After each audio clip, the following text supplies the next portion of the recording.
Una buona giornata, bentrovate e bentrovati, prima edizione dei nostri telegiornali mezzogiorno, puntuali come sempre, insieme fino alle 13:30. Tanti gli argomenti di oggi, tanta la cronaca. Tenere banco nella giornata di oggi dal Trevigiano ancora la morte sospetta del 55enne di Trevignano rientrato dal Congo, ammalatosi, non si è rivolto ai sanitari, è stato trovato a casa, riverso a terra dalla figlia. Si sta indagando per una sospetta, per il sospetto morbo proprio proveniente dal Congo. Abbiamo sentito in mattinata la compagna dell'uomo e vedo già collegata proprio da Trevignano la nostra Marta Marangon per tutti gli aggiornamenti della vicenda. Marta, buongiorno.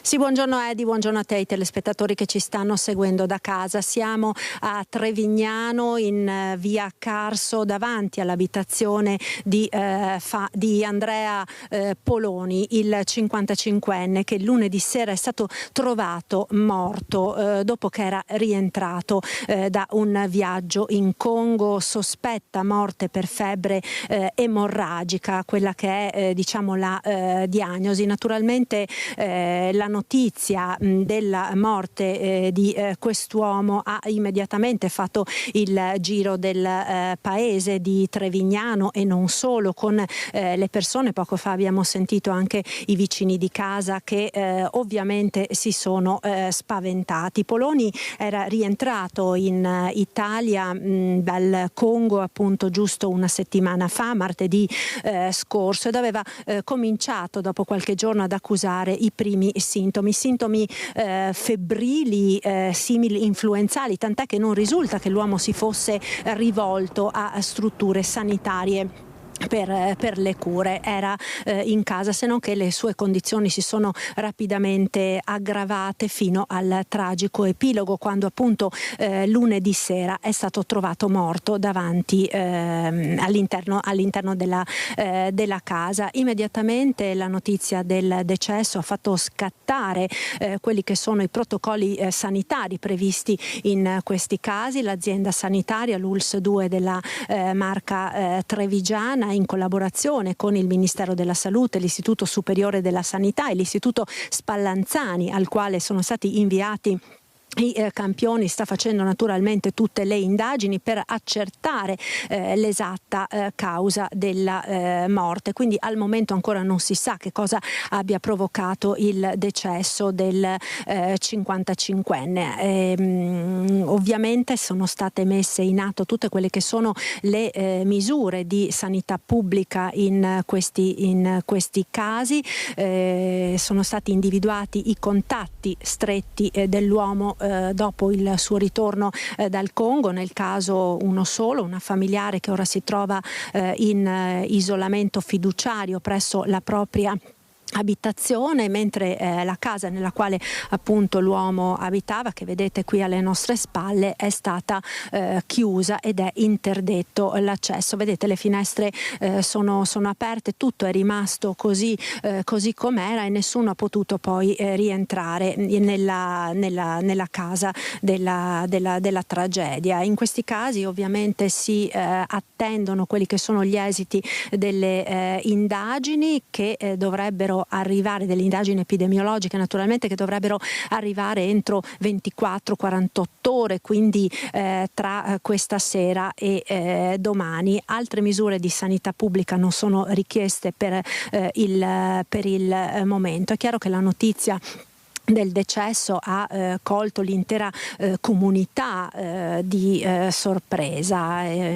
Poloni era una persona conosciuta in paese, si occupava di agricoltura biologica dopo una prima esperienza nel campo delle energie rinnovabili, dei pannelli fotovoltaici. Si era dedicato alla coltivazione di canapa e proprio attraverso questa sua attività agricola e con la nuova compagna originaria del Congo si era dedicato ad una serie di attività anche di tipo umanitario per aiutare le popolazioni in difficoltà nel paese africano, e proprio per uno di questi progetti per portare aiuti umanitari si era recato in Congo. Questa mattina abbiamo sentito la compagna che si trova ancora a Kinshasa. Sentiamo le sue parole.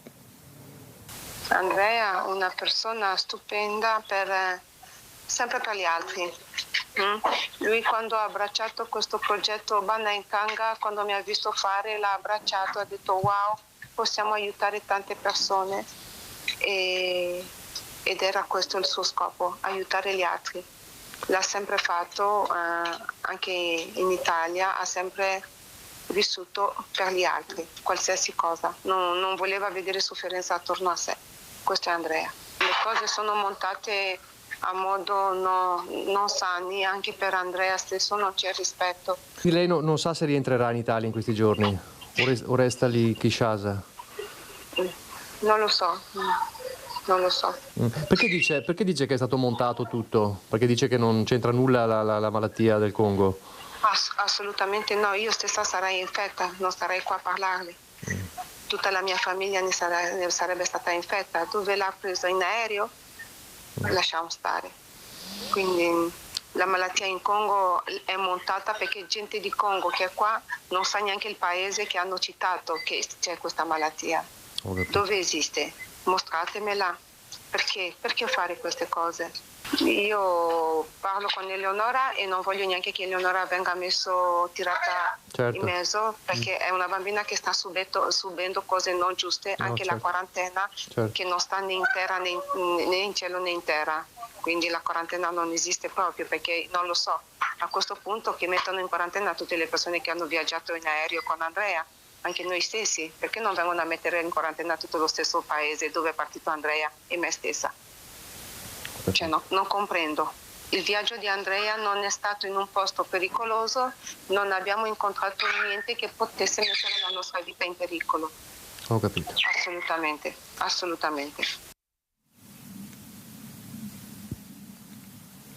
Ecco, queste dunque che avete sentito sono le parole della compagna di Andrea Poloni, Carol Yanga Ilako, che si trova ancora a Kinshasa. Naturalmente lo ribadiamo ancora, non si sa quale sia la malattia che ha causato la morte di Andrea Poloni. Il fatto comunque che fosse rientrato da un viaggio in Congo e che ci sia questa sospetta febbre emorragica ha fatto ovviamente scattare tutti quelli che sono i protocolli sanitari previsti in questo caso. Peraltro la malattia del Congo non è ancora chiaro da che cosa sia provocata, se da un virus o da un batterio. Nelle ultime ore le autorità sanitarie del Congo hanno detto di aver scoperto che si tratta di una forma grave di malaria che ha provocato nel paese africano oltre 140 morti, forma grave di malaria che sarebbe poi accentuata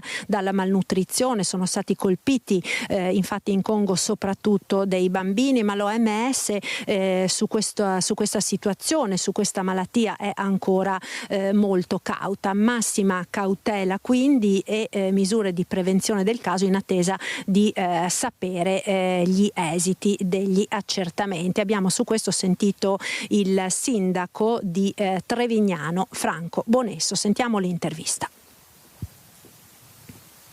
Non avevo assolutamente nessuna informazione, ho contattato il direttore generale che mi ha richiamato un po' più tardi e mi ha detto cosa era successo, che però non c'era ancora assolutamente niente, stanno aspettando l'esito dell'autopsia, stanno aspettando gli esiti degli accertamenti che saranno effettuati e poi prenderanno eventuali provvedimenti, anche se ad oggi non c'è nessuna necessità di far niente per i cittadini di Trevignano. Ecco, quindi diciamo la prima notizia a tutti i cittadini è non allarmarsi. No, ma allora purtroppo nella nostra vita attuale abbiamo avuto tutti esperienza di cosa possono vuol dire situazioni pandemiche, ma senza preoccuparci di quello, cioè riferirsi al Covid. Anche prima ci sono stati altri casi con le meningiti. Io credo, ho la massima fiducia dell'ULSS, che se ci sono operazioni da fare saremo attivati per tempo per fare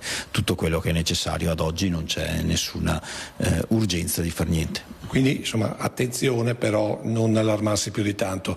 Lei conosceva Andrea Poloni? Allora, non personalmente, però l'avevamo conosciuto come comune perché aveva partecipato a una delle iniziative che avevamo fatto, il Cavedin l'agricoltura dei Cavedin. Essendo lui un agricoltore che coltivava la canapa, si era inserito in questo nostro itinerario turistico per promuovere le produzioni locali.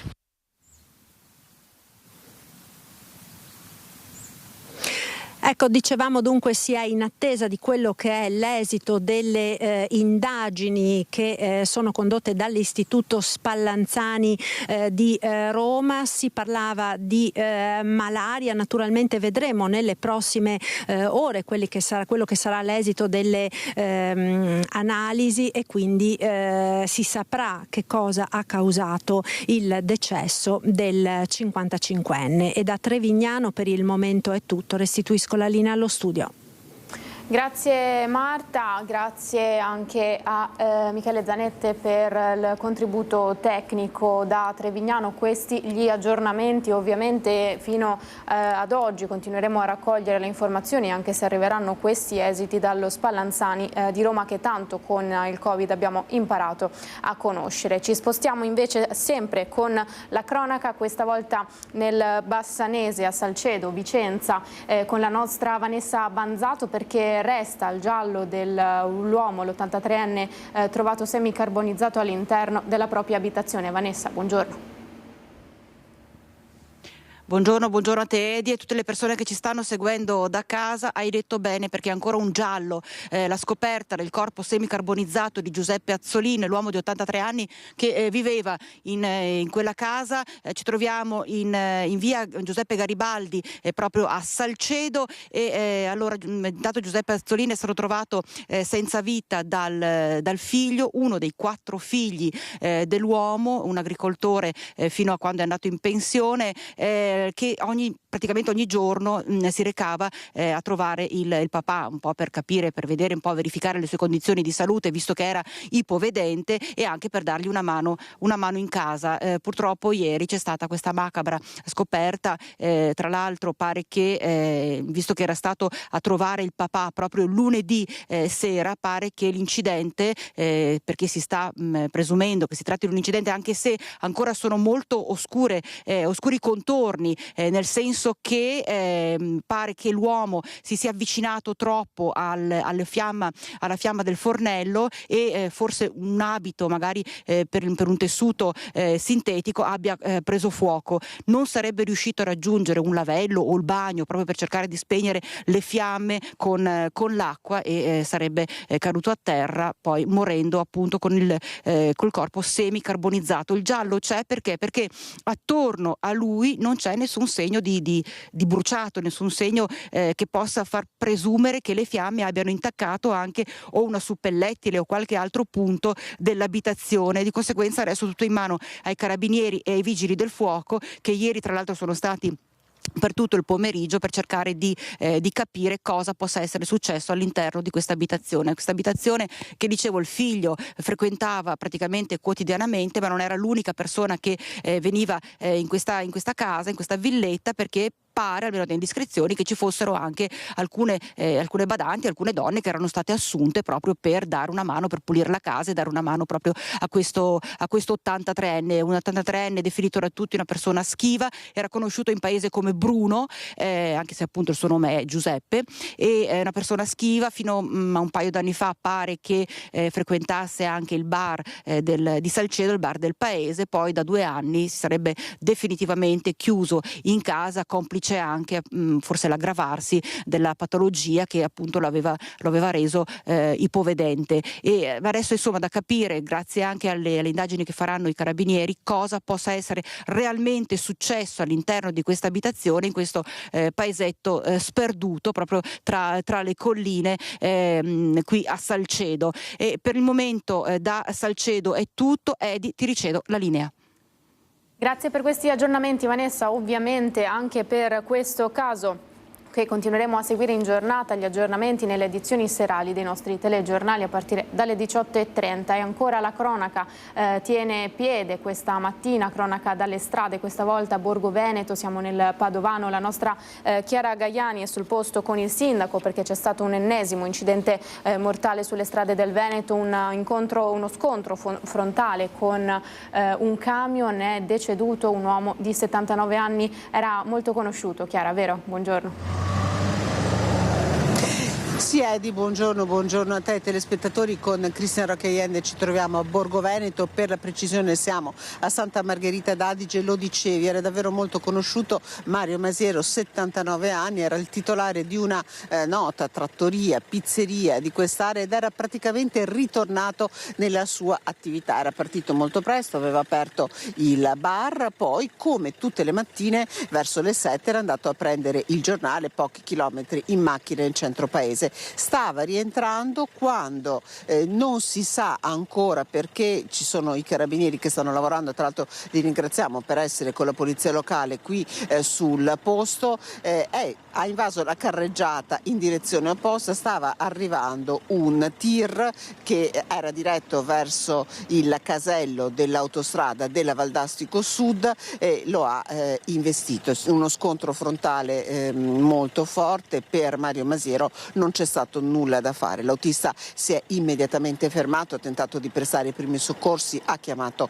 aiuti, sono arrivati appunto i carabinieri sanitari del SUEM, purtroppo Mario Masiero era già morto. Lo dicevi Edi, per questo abbiamo qui il sindaco di Borgo Veneto che ringraziamo, Michele Sigolotto, era davvero una persona molto nota, il suo locale, il nonno Mario era un po' un punto di riferimento per questa località. Lei stesso ci ha detto abbiamo perso una grande persona.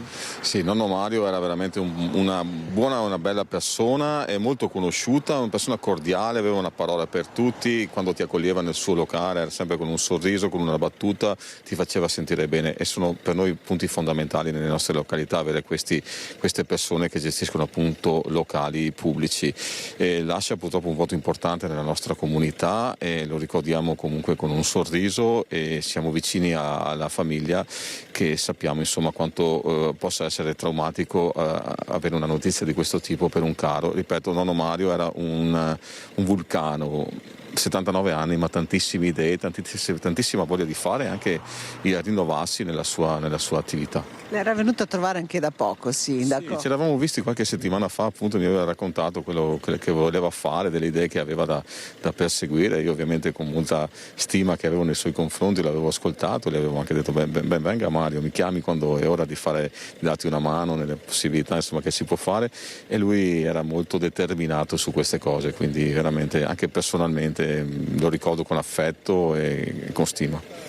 Purtroppo il tema della sicurezza stradale resta importante. Sindaco, lei mi raccontava prima come la provinciale che stiamo vedendo alle nostre spalle è una strada trafficata dove il traffico, peraltro con l'apertura del casello della Valdastico Sud, è anche aumentato. Il traffico è molto aumentato su questa strada provinciale, la SP18 molto trafficata, che collega sostanzialmente la vecchia regionale 10 al casello della Valdastico Sud, che da quando è stato aperto ad oggi ha visto un aumento del traffico importante.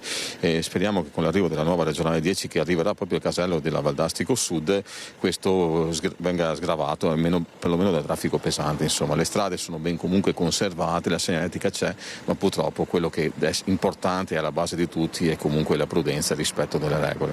In questo caso non sappiamo bene cosa possa essere successo, magari qualcosa che comunque andremo a capire più avanti. I carabinieri ci stanno lavorando. Allora io davvero ringrazio Michele Sigolotto, sindaco di Borgo Veneto, ringrazio ancora i carabinieri e la polizia locale che sono stati con noi in questo collegamento, ringrazio Cristian Roque Allende, la linea può tornare allo studio. Grazie mille Chiara, e anche ovviamente al sindaco per questa testimonianza e l'ennesima tragedia sulle strade. Ancora parliamo di strade del Veneto, un tragico incidente all'ora di pranzo di ieri, parliamo dell'autostrada 4, perdere la vita Chiara Moscardi, una psicologa di 26 anni, dipendente di una cooperativa che svolge servizi per il comune di Venezia. Il cordoglio del sindaco, sentiamo.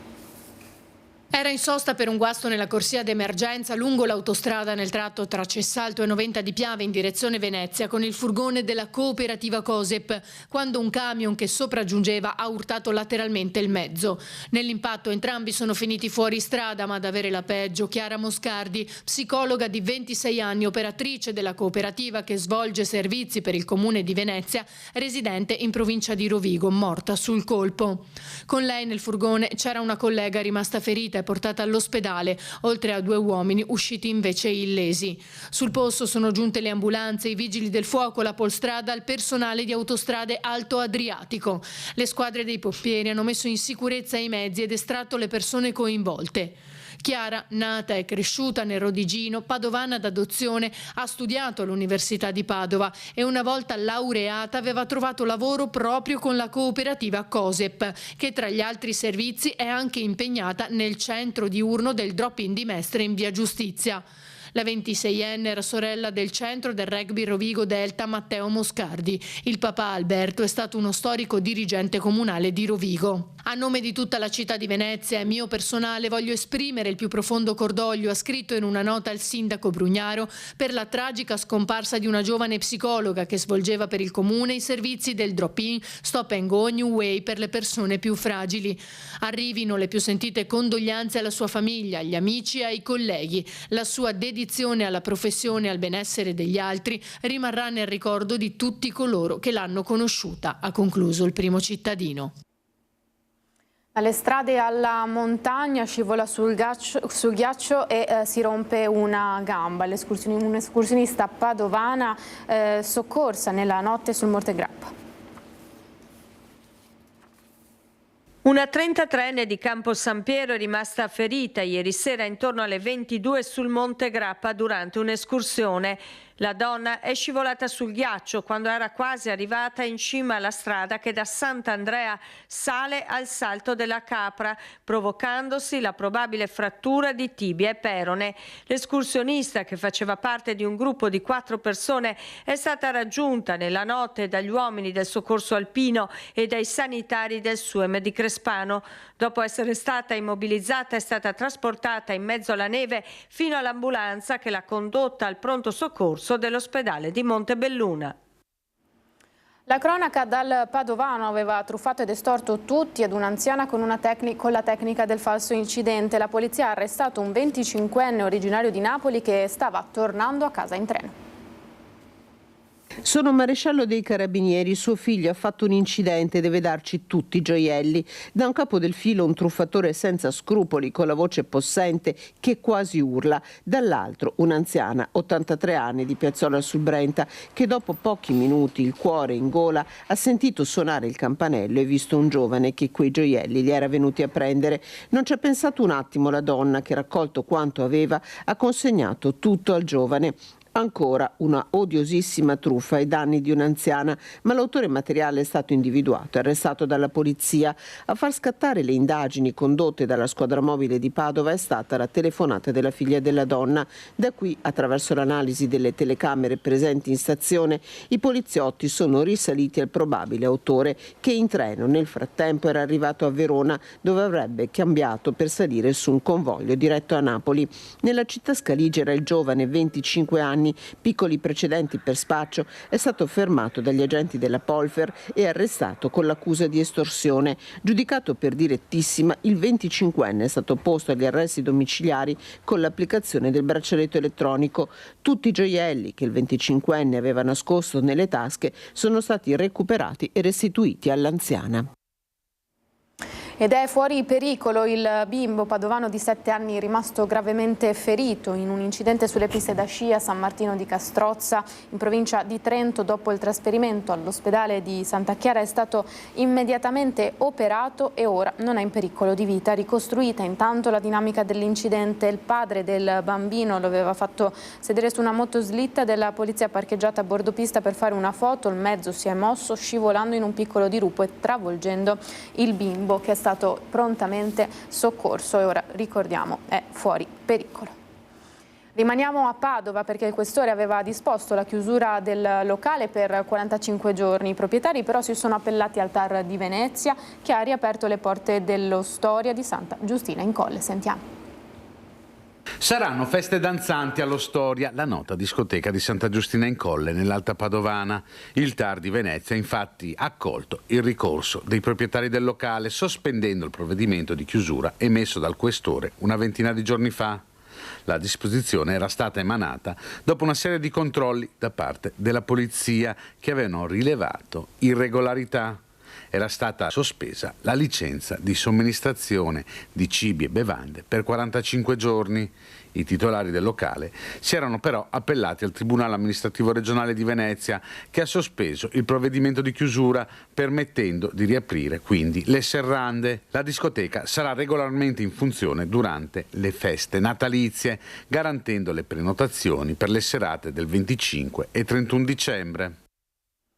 E noi torniamo nel Trevigiano per il tentato omicidio di via Castelmenardo. La polizia ha chiuso il cerchio, sono saliti a 10 giovanissimi coinvolti o comunque presenti nella drammatica vicenda avvenuta giovedì scorso proprio nel cuore della città, e la polizia ha identificato quindi altri 2 ragazzi. Il gruppo presente all'aggressione del 22enne ferito era formato da giovanissimi, la metà minorenni. Rimangono stabili, seppur gravi, le condizioni del ragazzo ferito con un coccio di bottiglia al collo, una lite scatenata per motivi legati allo spaccio di droga. Intanto si è svolto nel tardo pomeriggio di ieri il tavolo di coordinamento della sicurezza tra prefettura, comune e forze dell'ordine. L'obiettivo a Treviso è quello di evitare nuovi episodi di violenza, soprattutto durante le festività, in vista del Capodanno, quando Piazza dei Signori si riempirà e dove si celebrerà la consueta festa per celebrare l'anno nuovo. Abbiamo sentito l'assessore all'ambiente e vice sindaco di Treviso, Alessandro Manera. Vice sindaco, riunione in prefettura per stabilire che cosa? Per stabilire il piano di sicurezza per l'ultimo dell'anno, visto che avremo la festa qua in piazza e c'era un grande afflusso di persone qui in città, e quindi abbiamo deciso di fare un incontro per valutare i vari rischi connessi a un evento del genere. Soprattutto dopo quello che è successo negli ultimi giorni? No, in generale legato soprattutto alla parte antincendio e quelle che sono le vie di deflusso rispetto alla Piazza Signori. Però rafforzerete i controlli per quanto riguarda ad esempio l'utilizzo di superalcolici e quant'altro? Beh, c'era l'ordinanza identica a quella dell'anno scorso e soprattutto staremo attenti all'utilizzo di bicchieri in vetro o bottiglie, perché chiaramente è sempre connesso al rischio di tante persone in giro e quindi qualcuno si potrebbe anche far male. Ma ci sarà un aumento oppure si ricarica come l'anno scorso, diciamo, il dispositivo di sicurezza? Beh, in questo momento si sta valutando le vie di fuga e in base a quello poi valuteremo quanti addetti mettere in città per fare il piano di sicurezza. Rimaniamo a Treviso, lo ricorderete, la rapina al negozio Petrini in vicolo Rialto, identificati gli autori del colpo. Si tratta di una 27enne di 2 minori. La polizia li ha identificati grazie alle telecamere di videosorveglianza e alla testimonianza dei negozianti. Nei guai sono finite 3 persone, una 27enne che è stata posta agli arresti domiciliari e 2 minorenni, una ragazza ed un ragazzo di 17 anni denunciati a piede libero. La rapina era stata compiuta lo scorso 7 settembre ai danni del negozio Petrini nel cuore di Treviso. Un colpo messo a segno in pieno centro, nel centralissimo vicolo Rialto. La 27enne era entrata in azione con 2 complici minorenni. Una volta all'interno del negozio di abbigliamento hanno fatto finta di acquistare un capo, poi si sono diretti verso la cassa ed è qui che 3 hanno iniziato a spintonare la titolare per portarle via i soldi che aveva nel portafoglio, circa 150 euro. Arraffata la somma, i 3 malviventi si sono allontanati indisturbati, lasciando la proprietaria in lacrime sotto shock. Una rapina che aveva scatenato la rabbia dei commercianti. Ci sentiamo poco sicuri. Fa molto specie e anche molta paura, perché insomma una rapina del genere in queste giornate così sì.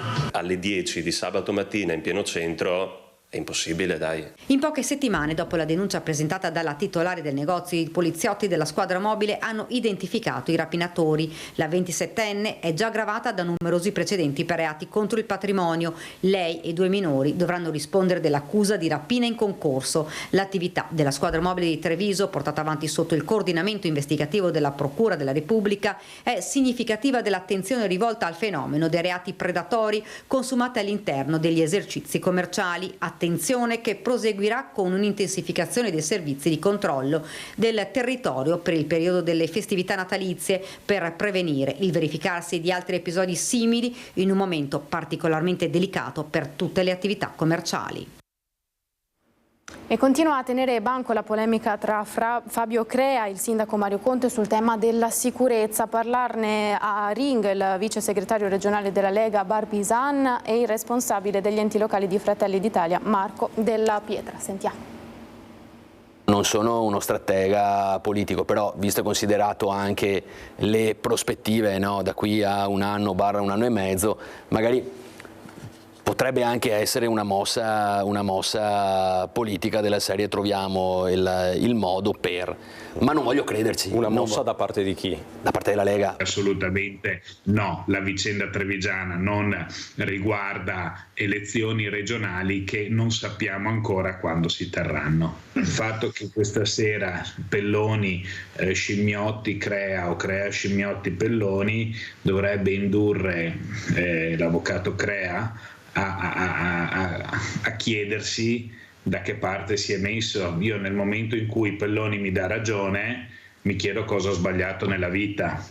Ecco, e quindi sinceramente fossi nel caso di Crea direi ma che fine ho fatto se addirittura quelli del PD mi danno ragione. Nel momento in cui Fabio Crea dice di non aver nessun ruolo di partito e di muoversi da libero cittadino, almeno in parte, pur essendo altrettanto un importante esponente di questo partito, almeno per la nostra città, credo che buona parte della questione si possa anche derubricare. Resta il fatto che sinceramente il mio ufficio, ma tanto più quello del sindaco a 100 volte, è aperto ad ogni suggerimento, anche ad ogni critica. Vedi Riccardo, tu dici Crea che scimmiotta Pelloni o Pelloni che scimmiotta Crea, però di fatto c'eravate anche voi a raccogliere le firme. Che fossero due cose diverse, sono due cose diverse, ci sta che i fatti non fossero questi, però è normale che il cittadino esponga il proprio malessere. La politica, dunque, noi siamo collegati come di consueto con il senatore e segretario regionale del Partito Democratico Andrea Martella. Buongiorno.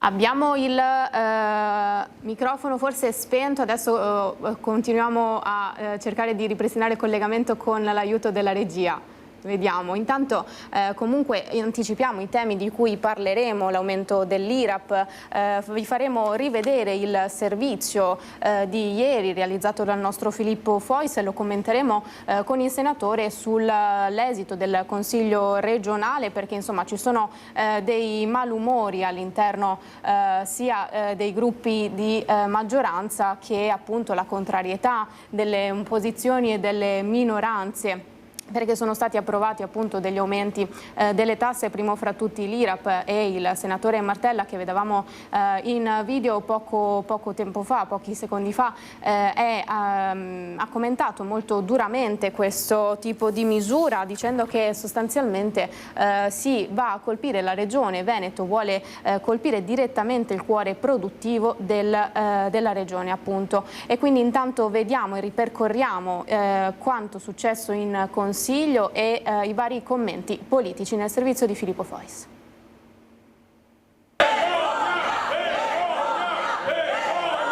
La protesta di fronte al Consiglio regionale in Calle Larga 22 marzo è contro i tagli alla sanità e contro il nuovo codice degli appalti pubblici che secondo la CGIL ridurrà non solo trasparenza e legalità ma anche i diritti e salari dei lavoratori. Sì, appena andiamo in la tensione sale quando viene negato l'ingresso ad una rappresentanza di manifestanti. Che non riesco adesso. Per la democrazia, è un giorno triste per chi va nelle sagre, nelle feste dicendo di ascoltare la gente e dopo non ascolta i lavoratori che sono quelli che hanno da dire. Sappiamo che i subappalti appalti all'interno di questo nuovo codice verranno fatti di più, e noi sappiamo che quando ci sono più subappalti è possibile che ci siano più incidenti sul lavoro. Quindi non è vero, come ci è stato detto dentro il Consiglio regionale, che questo di cui stiamo discutendo non ha attinenza con il bilancio regionale. Secondo i sindacati, con le nuove norme verrà meno la corretta applicazione dei contratti collettivi nazionali. Dall'orario di lavoro alle ferie, dagli straordinari alla formazione, potranno essere impiegate condizioni peggiori per i lavoratori, e non è l'unica questione. Vengono indebolite tutte quelle clausole che oggi servono a salvaguardare proprio la trasparenza e la legalità,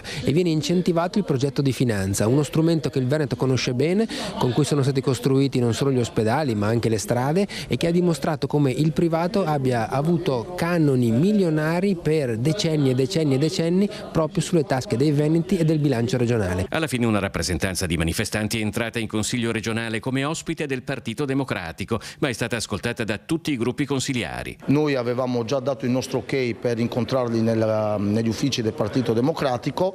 Ho spiegato agli altri colleghi che sarebbe stata una cosa opportuna che non li incontrasse solo il PD, ma tutte le forze politiche che compongono l'emiciclo del Consiglio Veneto, anche per senso delle istituzioni, e pare che ci siamo riusciti. La manifestazione era anche contro i tagli alla sanità, e c'è un filo che la lega al nuovo codice degli appalti. Il riscaldamento degli ospedali, il trasporto sono tutti fondamentali nel funzionamento delle nostre strutture. I CUP, pensiamo ai CUP, anche questi sono servizi in appalto che rischiano di perdere quei lavoratori così fondamentali, diritti e salario. Eccoci tornati in diretta in studio, il senatore con noi Andrea Martella, buongiorno, abbiamo ripristinato il collegamento. Sì, grazie, buongiorno a lei e a tutti i vostri telespettatori. Abbiamo fatto vedere questo servizio ai telespettatori, insomma, per capire anche quali sono le problematiche principali, i malumori che si sentono in queste ore, nelle giornate, insomma, della discussione della legge di bilancio, e poi faremo anche un po' un commento su quanto sta avvenendo tra i banchi nelle aule di Roma. Senatore, prima di tutto, come anticipavo già prima, insomma, approvato, insomma, questo aumento dell'IRAP. Lei dice questo aumento va a colpire sostanzialmente il cuore produttivo della regione, non fa bene alla regione, c'è preoccupazione, lo titolano i giornali di oggi anche in Confindustria.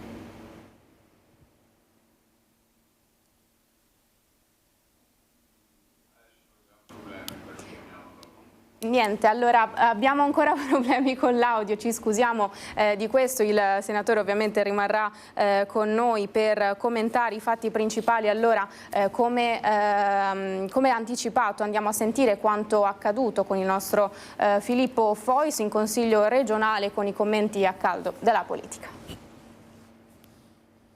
Ci troviamo per la prima volta nella condizione di non riuscire più a fare economie, a non riuscire più a tagliare all'interno degli assessorati, e quindi abbiamo dovuto in questo bilancio ricorrere alla leva dell'IRAP. Quella del 2025 probabilmente passerà agli archivi del Consiglio regionale come la manovra dell'IRAP. L'aumento dell'imposta regionale sulle attività produttive ha diviso le opinioni e generato più di un malumore anche tra le associazioni di categoria. Abbiamo chiesto un piccolo sforzo per il 2025, consapevoli che è un momento difficile. Ricordavo che la regione del Veneto è la regione con la più bassa tassazione pro capite in Italia. Con la manovra sull'IRAP si va proprio a raschiare il fondo del barile per cercare di non trovare diciamo così, dei buchi nel bilancio regionale. La spaccatura però questa volta è stata anche dentro la maggioranza, con lo strappo di Forza Italia che non ha votato la manovra. Fino alla votazione di questi giorni non c'è mai stata la volontà di un confronto, di una condivisione, addirittura c'è stata una negazione di poter fare emendamenti propositivi sul trovare una soluzione. Lega e Fratelli d'Italia non ci stanno a fare la parte di chi tassa le imprese. Sarà impegno nostro, primo, ritornare a alleggerire la pressione fiscale delle nostre imprese quanto prima. La Regione ha in dotazione oltre $500 miliardi di euro di risorse da dedicare alle imprese di fondi comunitari, e noi faremo tutta una serie di bandi che saranno concretamente concordati con il territorio. Vista dall'opposizione, la lettura della manovra è tutt'altra. Non risponde alle emergenze dei veneti, fatta della solita schiera di personalismi e di piccoli favori agli amici degli amici, e che lascia indietro quote e fasce sempre più rilevanti dei cittadini della nostra regione. Si va a tagliare su quelli che sono i servizi per i cittadini e a non rispettare le promesse che si erano fatte. È la penultima legge di bilancio con Zaia presidente, prima che si apra un nuovo dibattito nel centrodestra. Fratelli d'Italia, come primo partito della coalizione, ha il dovere di mettere sul piatto un proprio candidato, perché la classe dirigente di un partito che è oltre il 30% non può esimersi da questo, e quindi Fratelli d'Italia presenterà un proprio candidato. Eccoci qui, il senatore, vediamo se siamo riusciti a ripristinare il collegamento. Senatore, eccoci, buongiorno. Grazie, buongiorno. Eccoci, ci scusi. Eccoci qui. Che sia molto buono. Eccoci. Allora, insomma, non so se è riuscito a vedere in questo servizio realizzato dal nostro Filippo Fois, il Consiglio regionale, sulla questione bilancio, e appunto lei è intervenuto anche diciamo aspramente, dicendo che sostanzialmente la Regione, aumentando le tasse alle imprese, va a colpire così il cuore produttivo appunto del Veneto. Insomma, è una misura che preoccupa di fatto le imprese, tant'è che Confindustria ha proprio nei giornali di oggi espresso la propria preoccupazione.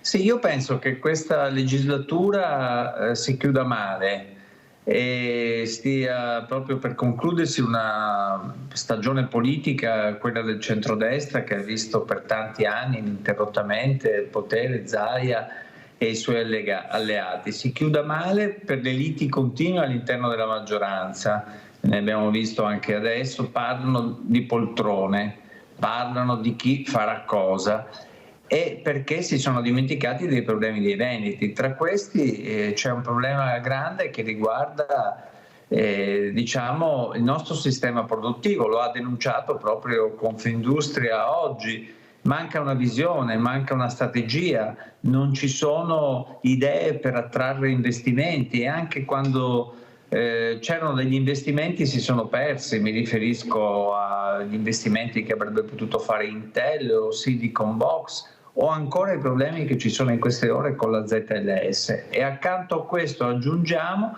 che siamo di fronte ad una regione che, oltre ad avere poche idee, ha anche poche risorse, perché deve aumentare le tasse, l'IRAP sulle imprese per coprire anche i costi della pedemontana, e lo fa in un momento in cui invece le imprese andrebbero aiutate ad affrontare questa transizione e questa situazione economica complicata. Quindi davvero sì, siamo di fronte ad una legge di bilancio che sia a livello regionale che a livello nazionale non ha nessuna misura per la crescita e che rischia di colpire il mondo produttivo e i lavoratori, perché quando si parla di impresa si parla di lavoratori. Abbiamo visto quante sono le crisi industriali anche in Veneto e come si siano alzate le ore di cassa integrazione. Assolutamente sì, e la preoccupazione in queste ore è sulla vicenda Stellantis, che però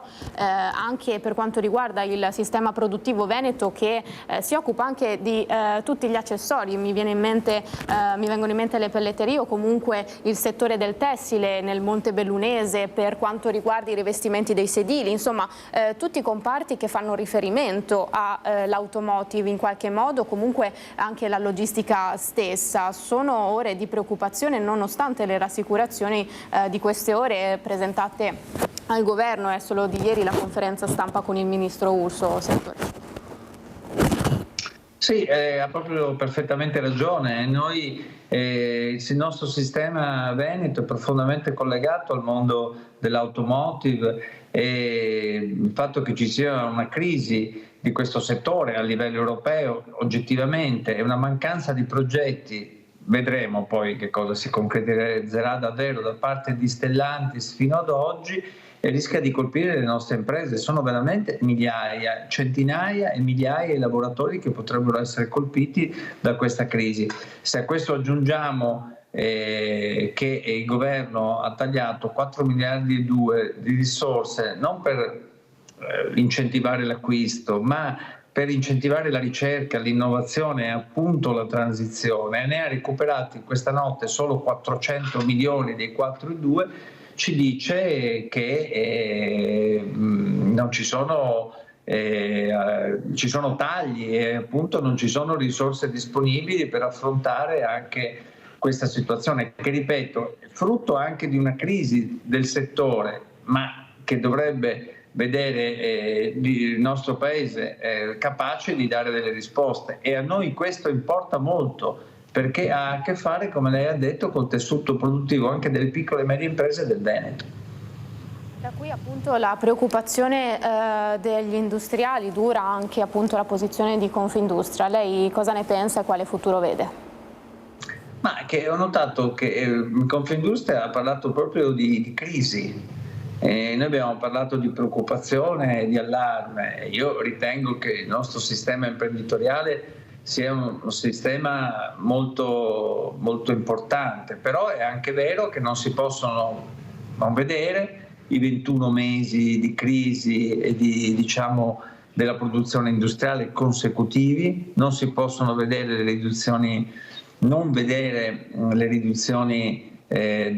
dell'export, le casse integrazione, le ore autorizzate di cassa integrazione, le crisi industriali, e quindi io penso che questa preoccupazione, questo veder nero da parte di Confindustria sia motivato e che ora sia necessario davvero, ma la Regione non ne ha la capacità, attivare un piano per la crescita. È quello che come Partito Democratico abbiamo proposto, con misure molto precise, appunto per il settore dell'automotive, per l'efficienza energetica delle imprese, per la formazione dei lavoratori, per l'eliminazione di certe procedure che appesantiscono, per esempio transizione 5.0, insomma interventi concreti sui quali dovremmo concentrarci tutti quanti se abbiamo a cuore la nostra regione e il suo futuro, e soprattutto il fatto che bisogna fare delle politiche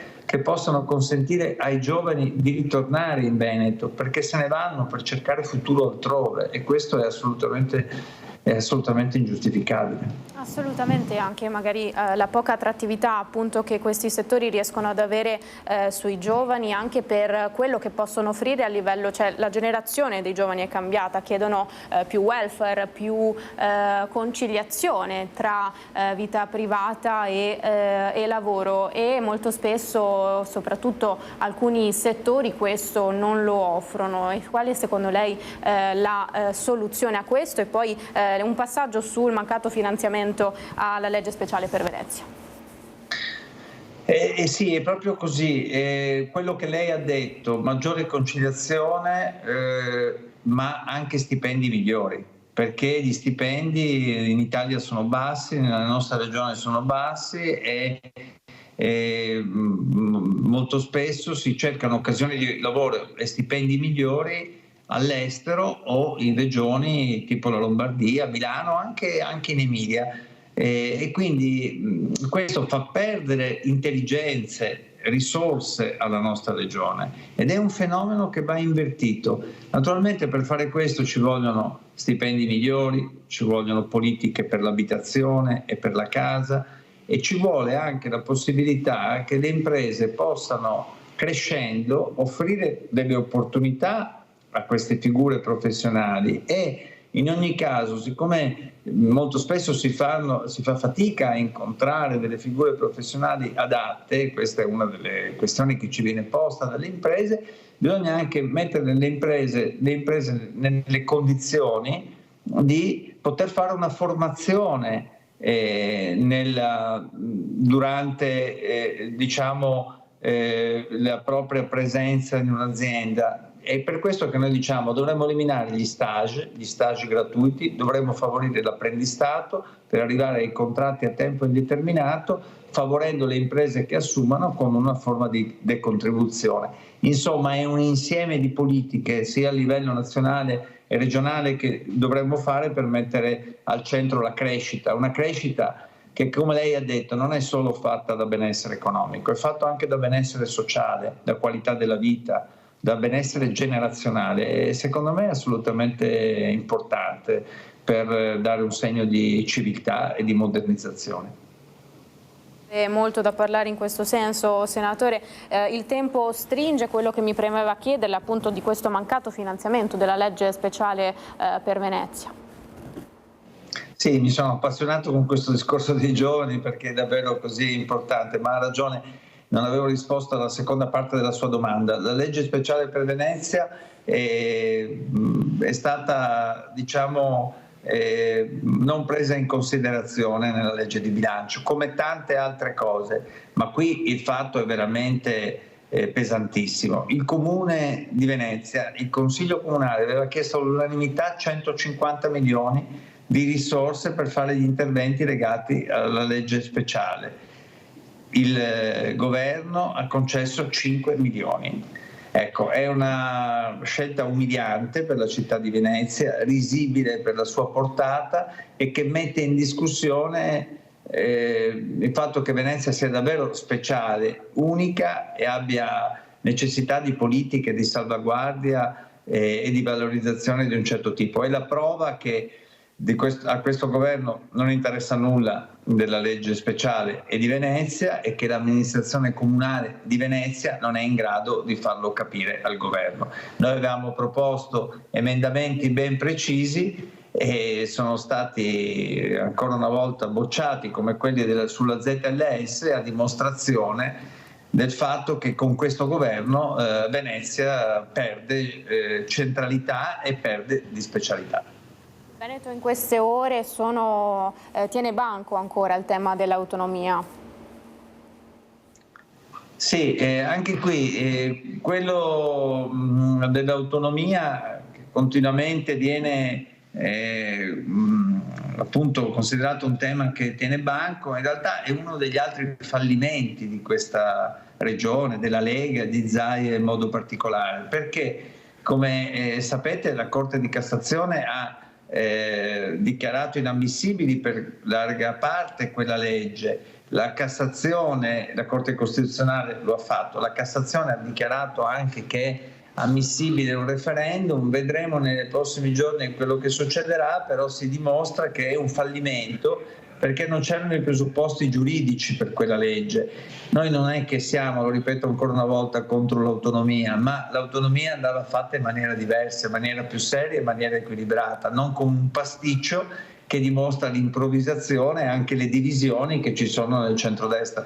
Temo rimanga per i veneti un'occasione mancata e per la Lega una bandiera da sbandierare ormai bucata. Insomma, con queste parole nette salutiamo e ringraziamo anche per questa settimana l'intervento e il punto sulla politica del segretario regionale e senatore Andrea Martella. Ovviamente la prossima settimana potremo anche poi fare un punto una volta che appunto questa legge di bilancio sarà revisionata e approvata. Ci sono tante novità in campo che si stanno discutendo in queste ore, tra cui una proprio proposta, un emendamento proposto dal PD, uno stanziamento di 10 milioni di euro da dare alle scuole per il supporto psicologico dei ragazzi. Dal PD dicono appunto, e poi lei mi confermerà senatore, che è un punto di arrivo, ma in realtà è solo un inizio perché questi 10 milioni sono ancora troppo pochi.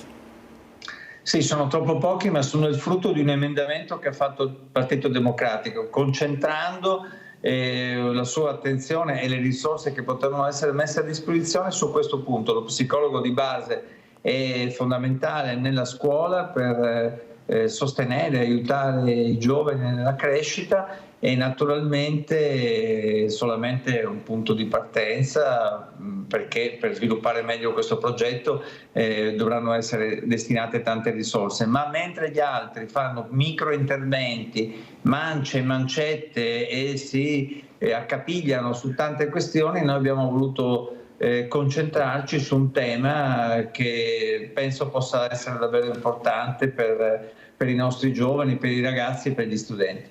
Torniamo quindi a parlare anche di giovani. Grazie ancora per essere stato con noi al senatore segretario regionale del Partito Democratico Andrea Martella. Grazie mille. Grazie a voi, buon lavoro, a presto. Arrivederci anche a lei. Noi torniamo subito con la cronaca, ci spostiamo invece nel Vicentino, ora parliamo di furti. Ladri in casa del nonno, la nipotina di 12 anni riesce a chiamare e allertare le forze dell'ordine nascondendosi sotto il letto. Ancora furti in primo piano, ci colleghiamo con il nostro Daniele Garbin da San Vito di Leguzzano, Vicenza. Buongiorno Daniele. Buongiorno Edi, buongiorno a te e ai telespettatori. Si conferma un ultimo episodio, risale proprio all'altro giorno, lunedì pomeriggio. Questa dodicenne, questa ragazzina era ospitata in casa dei nonni che in quel momento erano usciti per delle commissioni proprio così saltuariamente le venivano fatte. La nonna si era raccomandata appunto di non aprire a nessuno e invece i ladri hanno proprio suonato alla sua porta. La ragazzina in casa in quel momento non ha risposto, obbedendo giustamente alla nonna, e questi malviventi, pare almeno 3 e un quarto è rimasto a fare il palo, hanno praticamente superato la recinzione e hanno forzato la porta e sono entrati. A quel punto la ragazzina aveva o la fuga o rifugiarsi sotto il letto, come ha anticipato, e da sotto il letto ha tentato di avvisare la nonna con una chiamata che non ha sentito, un messaggio SMS che è partito proprio implorando il nonno. Ecco, per fortuna è arrivato questo messaggio e il nonno a quel punto si è precipitato a casa. Ecco, con noi il sindaco Umberto Pascoliera, che è proprio stato coinvolto proprio dai protagonisti. Ecco, lei che ha parlato anche con il nonno, cosa le ha detto? Mi ha detto che grazie alla freddezza e alla bravura della nipotina che è riuscito a ricevere questo messaggio, si è precipitato a casa, ha trovato ancora sull'uscio questi malviventi, probabilmente sono stati avvisati dal palo che stava fuori nell'auto. Il nonno con grande freddezza anche lui ha affrontato i malviventi, però ha avuto la peggio perché ha ricevuto 1 o 2 pugni in faccia e praticamente è rovinato a terra, però con grande determinazione, forza e volontà si è rialzato ed è riuscito anche a rincorrere questi malviventi. Ecco, a questo punto lì si sono salvati in qualche modo e diciamo la refurtiva è stata tutto sommato un orologio e poco più, ecco, non tanto. È l'episodio in sé, soprattutto a San Vito di Leguzzano, un comune, ricordiamo, a 3.600 abitanti a nord di Vicenza, dal punto di vista proprio dei furti e della microcriminalità, come si trova in questo momento? Ci sono dei periodi che siamo soggetti anche noi come altri comuni a questi passaggi. Dico passaggi perché generalmente è un paese abbastanza tranquillo, però specialmente nelle festività oppure nei periodi estivi siamo soliti avere queste visite di malintenzionati, e quindi avevo invitato i cittadini a costituire dei gruppi di controllo di vicinato, perché penso che sia necessario e doveroso fare rete tra le forze dell'ordine, il sindaco, l'amministrazione comunale e i cittadini, perché così riusciamo anche a individuare certi passaggi non indiscreti che possono portare a questi misfatti, e quindi è importante, riprendo quel percorso che abbiamo interrotto nella passata amministrazione, perché è importante fare rete tra i cittadini e le forze dell'ordine. Ecco, l'ultimo appello anche alle forze dell'ordine, visto da poco è stato anche nominato un nuovo questore a Vicenza, anche lei allora si rivolge al nuovo questore proprio per chiedere manforte. Sì, abbiamo sottoscritto qualche settimana fa un protocollo d'intesa con la prefettura, tutte le forze dell'ordine e la questura per condividere le immagini che abbiamo raccolto, che raccogliamo con le nostre telecamere, perché è importante condividere queste informazioni. La collaborazione tra le forze di polizia e l'istituzione è sempre stata molto molto alta, e quindi ringrazio soprattutto le forze dell'ordine che anche in questo caso sono intervenute con tempestività e hanno consentito appunto di evitare che ci fossero dei danni più gravi. Con il nuovo questore mi confido che ci sia altrettanta collaborazione come è stato per il passato per scongiurare questi fenomeni. Allora intanto le auguriamo buon lavoro. Ecco. Grazie e tanti auguri a tutti voi e ai nostri cittadini. Ecco. Anche da parte nostra, da Vicenza al momento è tutto, restituisco la linea. Grazie Daniele, grazie all'ospite per questi aggiornamenti. Noi subito in pubblicità, ci vediamo tra poco.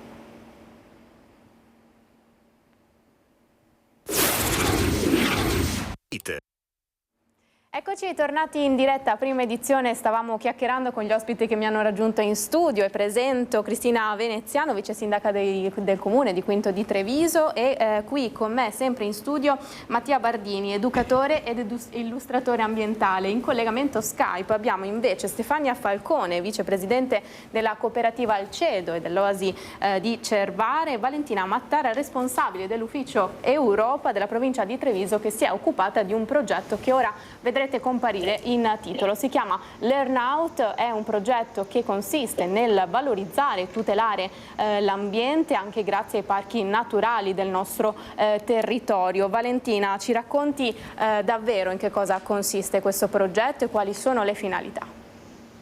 Buongiorno innanzitutto, sì, il progetto Learn Out, che come vedete dal sottotitolo è educare attraverso il patrimonio naturale e culturale, nasce da esigenze che sono comuni nell'area di progetto. Parliamo di un progetto di cooperazione transfrontaliera, quindi vede coinvolta il versante italiano e il versante austriaco. Nello specifico abbiamo il coordinatore del progetto che è il GAL e invece come partner abbiamo l'Ecomuseo delle Dolomiti Friulane, la provincia di Treviso, l'Università di Innsbruck e il Parco dello Zillertal in Austria. Cosa si è cercato? Si è cercato sostanzialmente di affrontare un problema, un'esigenza che è un po' comune a queste aree, che pongono comunque a loro disposizione delle aree pilota. La necessità quindi di valorizzare e soprattutto di trovare dei modelli di gestione di queste aree naturali, che sono dei veri e propri patrimoni, e che si trovano in circuiti che sono un po' estranei solitamente alle grandi aree naturalistiche. La necessità quindi di metterle in rete, quindi il tema della rete è assolutamente fondamentale, e colgo anche l'occasione per dire che i nostri stakeholder territoriali, appunto l'Oasi di Cervare e il Parco del Sile, che abbiamo con molto piacere coinvolto e loro hanno accettato di buon grado di essere cosiddetti stakeholder del progetto, sono stati coinvolti anche nelle visite che sono state fatte qui da noi, oltre che al Bosco della Storga, che è la nostra pilota, anche presso il Parco del Sile e l'Oasi di Cervara. Come sviluppare questo modello? Ci sono delle direttrici particolari che noi abbiamo individuato all'interno del progetto, partendo innanzitutto da un'analisi di contesto di tutte le aree. Stiamo definendo delle linee guida per migliorare appunto la gestione di tutte queste aree, e nei prossimi mesi ci occuperemo delle due direttrici fondamentali di questa gestione, che sono da una parte l'educazione ambientale, quindi potenziare quali sono le capacità educative ambientali di queste aree, e dall'altra parte il versante cosiddetto turistico. Facendo però attenzione che, essendo aree molto particolari, peculiari, io parlo anche e soprattutto del Bosco dello Storga, che è un'area SIC, è un sito di interesse comunitario che deve essere tutelato, cercheremo di trovare nuova funzione turistica da parte di queste aree, soprattutto focalizzata sulle famiglie innanzitutto e su target giovanili. Il progetto, noi adesso siamo a metà di questo percorso, il progetto dura 24 mesi, siamo al momento a metà, abbiamo fatto un'analisi appunto di contesto, stiamo sviluppando le linee guida e poi appunto ci focalizzeremo sul versante educativo ambientale e su quello turistico, per poi arrivare a fine progetto a fare una vera e propria test bed, noi lo chiamiamo, ossia prendere in questo caso il Bosco dello Storga e cercare di applicare il modello che noi definiamo modello Learn Out. Accanto a questo, proprio su questo, Valentina, mi scusi se la interrompo, abbiamo appunto la vice sindaca del comune di Quinto, Cristina Veneziano, e anche Stefania Falcone, che sono rappresentanti in quanto anche direttamente coinvolte da questo progetto. L'Oasi di Cervara, appunto, come diceva Valentina, è uno stakeholder di questo progetto. In che cosa consiste? Io partirei da lei, vice sindaca, e poi lasciamo la parola all'esperta Stefania. Buongiorno, grazie Grazie dell'invito e un saluto ai telespettatori. L'amministrazione comunale ha accolto favorevolmente la possibilità di far parte di questo progetto e portare Osi Cervara e il parco del fiume Sile, perché sappiamo che Osi Cervara è una zona paludosa immersa nel parco naturale del fiume Sile. Quindi aver potuto vedere da vicino questo progetto, accogliere chi faceva appunto parte del progetto Lernaut in Osi Cervara, quindi nel comune di Quinto di Treviso, è stata una grandissima occasione e soprattutto una grande soddisfazione, con una punta di orgoglio. Punta di orgoglio, Stefania. Poi buongiorno innanzitutto, Stefania Falcone, collegata via Skype proprio dall'Oasi. Come avete accolto voi invece questo tipo di coinvolgimento e nel concreto che cosa si fa all'Oasi grazie a questo progetto? Allora, noi siamo stati veramente contenti di prendere parte a questo progetto grazie al Comune e come portatori di interesse, perché questo è il nostro ruolo, e quindi abbiamo portato quella che è la nostra esperienza ormai da 20 anni nella gestione di un parco naturale, che è una zona fragile e delicata ma che deve essere conosciuta, e quindi bisogna adottare tutte le tecniche, i sistemi adatti a valorizzarlo e raccontarlo nel rispetto di quella che è la caratteristica della naturalità di questo posto. Quindi insomma rispetto all'ambiente, educazione all'ambiente. Abbiamo qui appunto Mattia Bardini, educatore e illustratore ambientale. Buongiorno. Buongiorno a tutti quanti, anche ai telespettatori.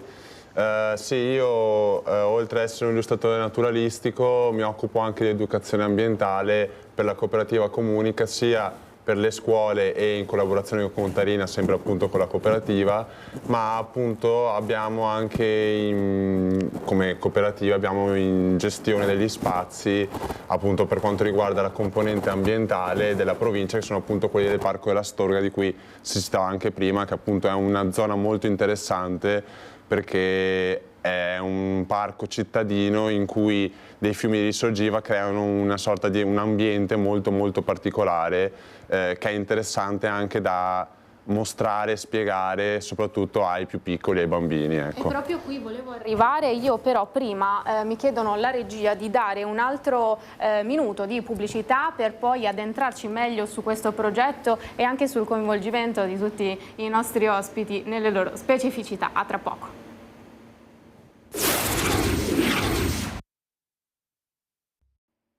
Tornati in diretta, prima edizione, insieme ancora per qualche minuto. Stiamo parlando di ambiente, di educazione all'ambiente, il progetto Lernaut della provincia di Treviso, un progetto che il Comune di Quinto ha accolto di buon grado, mi diceva vice sindaca.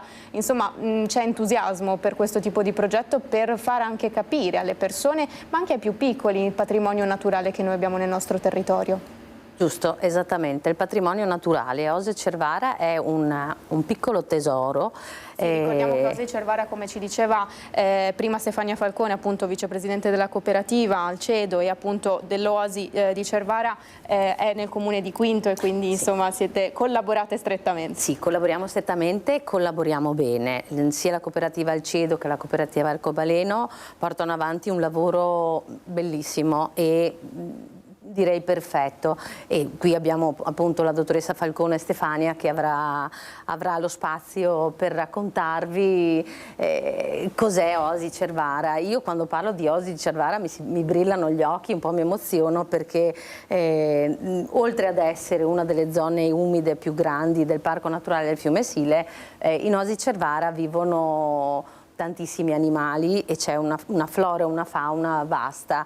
Non mi dilungo e vorrei lasciare parlare appunto Stefania che ha molto più di me sicuramente in materia. Ecco Stefania, come l'Oasi è entrata anche dentro questo progetto e appunto stavamo raccontando appunto che cosa fate all'interno dell'Oasi.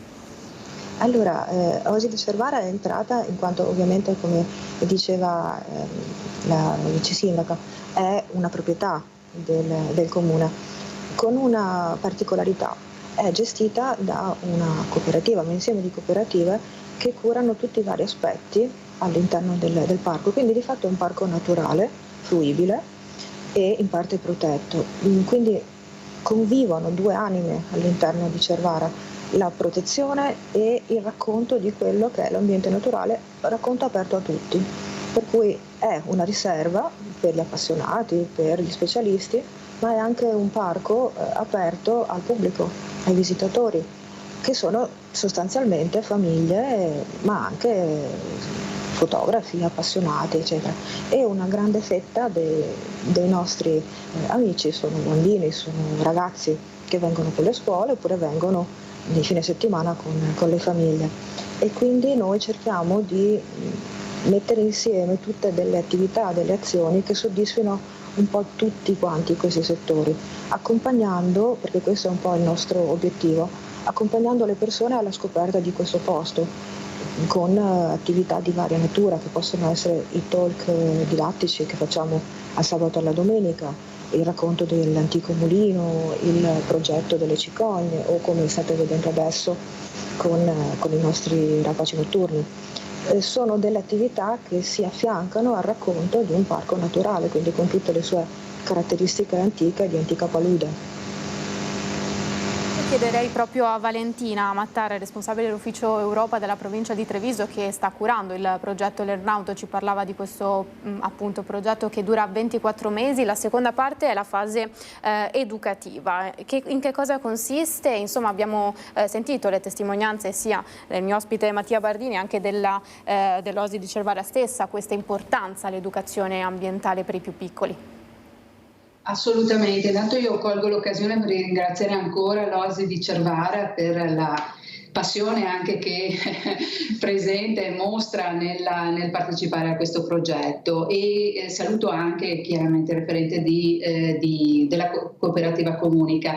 Mi sono dimenticata prima di dire che il progetto sta agendo su due livelli. Da una parte correttamente, come avete detto, la rete delle aree naturalistiche che sono non proprio limitrofe, però molto vicine al Bosco dello Storga, e dall'altra le attività che invece vengono fatte all'interno del bosco e che vengono portate avanti dai referenti quali appunto la cooperativa Comunica. La componente educativa ambientale è per noi importantissima, è importantissima, e come avete detto correttamente con target soprattutto di famiglie, perché questo ci permette di dare avvio anche ad una componente turistica meno invasiva rispetto a quella che siamo abituati a vedere chiaramente, e in ogni caso anche, per esempio, uno degli strumenti che stiamo realizzando, che stiamo in realtà in questo momento affrontando, è il cosiddetto EduGame. È un gioco sostanzialmente che permette anche ai più piccoli di conoscere le realtà del territorio, quindi attraverso anche delle domande con relativa risposta si può in qualche modo procedere all'interno di questo gioco, che avrà una sua forma fisica, ma avrà anche prevalentemente una sua forma digitale, quindi online.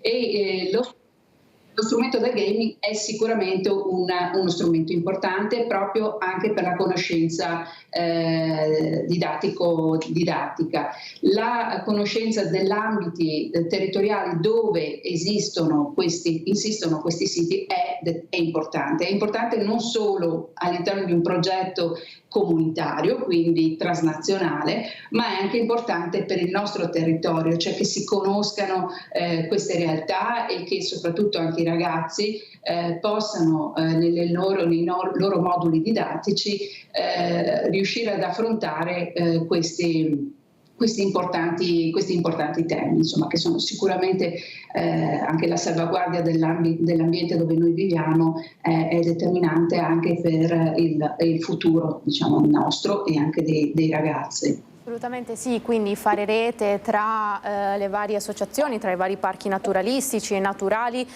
del GAL, quindi insomma l'Alta Marca sostanzialmente, fino ad arrivare appunto anche a Quinto di Treviso, la testimonianza dell'OSI di Cervara, e educare i più piccoli, ma anche le famiglie, che sono spesso anche i piccoli che dalla scuola insegnano ai genitori a come comportarsi a casa. E abbiamo la testimonianza di Mattia, educatore illustratore naturalistico che proprio con i bambini ci lavora. Che cosa vedi, Mattia, tutti i giorni a lavoro con i bambini? Manca un po' di conoscenza dell'ambiente che ci circonda, secondo te, nei più piccoli? Allora, sicuramente forse è più una questione di mancanza di rapporto con l'ambiente, perché in realtà si vede ogni giorno molto spesso i bambini sono anche in alcuni casi ben preparati, forse in alcuni casi anche più preparati di noi educatori in alcuni ambiti particolarmente interessanti per loro.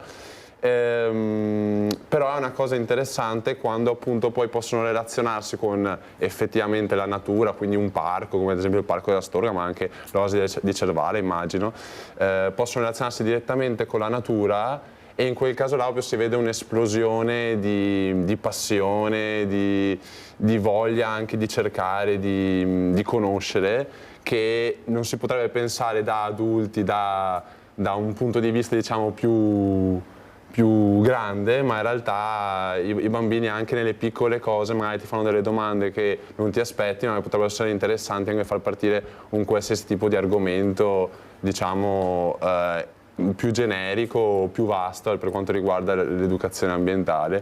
Poi abbiamo la fortuna anche in provincia di Treviso di avere degli ambienti naturalistici che sono incredibili, ma partendo appunto dalle Prealpi fino ad arrivare alla zona dei fiumi di Risorgivo, del Piave, o del Montello, per dire, abbiamo una varietà, per quanto appunto in una zona molto piccola, di ambienti naturali, di flora, fauna tipici regionali che è incredibile, quindi magari riuscire anche a spiegarlo e a portarlo alle nuove generazioni aiuta sicuramente loro nel futuro, nella loro educazione ambientale, quindi nella salvaguardia dell'ambiente, di quello che poi dovranno vivere nella loro, quando diventano adulti appunto. Però anche aiuta la relazione con l'adulto, con la famiglia, che molto spesso, magari venendo nei parchi o comunque con le attività che proponiamo, tante volte si vedono anche gli adulti e magari fanno delle domande o chiedono delle specifiche che magari per noi educatori, noi persone che siamo appunto all'interno di quest'ambito, sono delle cose, come dire, scontate, esatto, ma in realtà si vede che manca conoscenza, appunto, perché è mancata l'educazione ambientale nelle generazioni precedenti molto spesso. Sostanzialmente anche una mancanza forse di tempo per stare all'aria aperta, e chiedo questo a Stefania Falcone, che voi all'Oasi immagino vediate tantissimi bambini arrivare stupiti dagli animali che popolano l'Oasi, no? Infatti è sempre molto bello vederli attraversare il cancello e stupirsi solo guardando l'acqua, guardando le anatre. E in effetti io salgo molto quello che ha detto Mattia, nel senso che anche noi per primi mettiamo sul piatto quell'imparare visitando, che è il cuore dell'Earnout, cioè il contatto diretto, il fattore umano, che è l'incontro con noi all'interno del parco, ma è anche l'incontro di persone, di bambini con la natura. Quindi per un momento si abbandona la parte tecnologica e si dà spazio alla relazione immediata, che può essere anche direttamente con le foglie, oppure col canto degli uccelli. Ecco.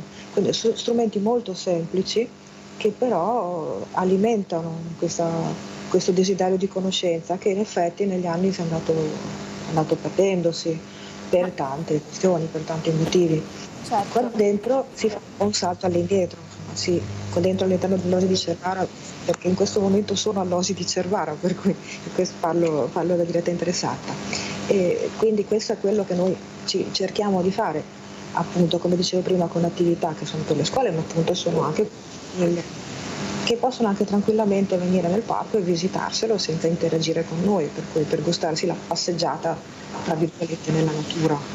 E diceva bene Stefania, nel senso che anche con piccole cose, piccoli oggetti che si trovano in natura, dalle foglie, dalla corteccia, dagli alberi, vero Mattia, si può iniziare un racconto per spiegare ai bambini quello che ci circonda e il patrimonio che abbiamo noi. Vedevamo intanto le illustrazioni che fai tu proprio per i bimbi, anche però per passione. Sì, certo. Innanzitutto tante volte anche solamente attraverso l'illustrazione, attraverso un disegno che magari ti chiede un bambino, mi puoi disegnare un uccello, anche semplicemente il cane di casa, poi da là si può iniziare a ampliare l'argomentazione, le discussioni a livelli molto più ampi e a parlare di natura e del perché questo animale ha questa caratteristica, perché quest'altro ha questo verso e così via.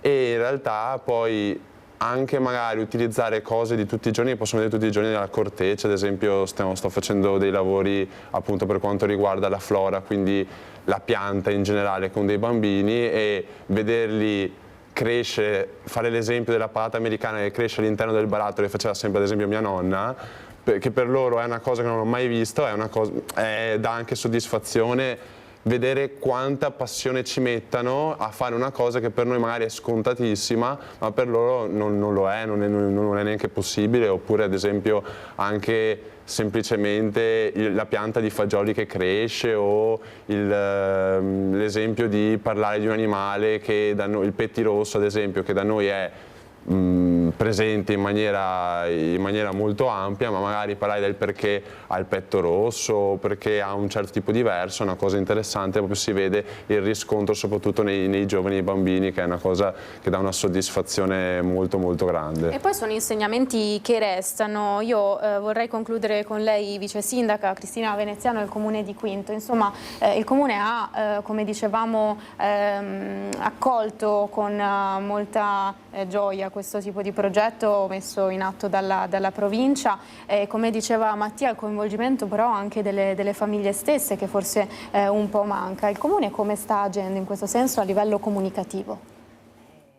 I nodi di Cervara, come potrà confermare poi Stefania, c'è una vastità di persone che arrivano di diverse età, bambini con famiglie, scolaresche e anche i centri estivi. Come diceva giustamente Mattia, dobbiamo aiutare i bambini a tornare ad osservare anche semplicemente le stagioni. Noi siamo immersi nel parco naturalistico del Fiume Sile e ci sono le folaghe, morette, ci sono le anatre, i cigni, lo svasso, ci sono un sacco di animali che purtroppo molti ragazzini non riescono a vedere. Entrare, come diceva la Stefania, dal cancello di Osi Cervara si ha un panorama meraviglioso ed è come un'enciclopedia proprio a cielo aperto.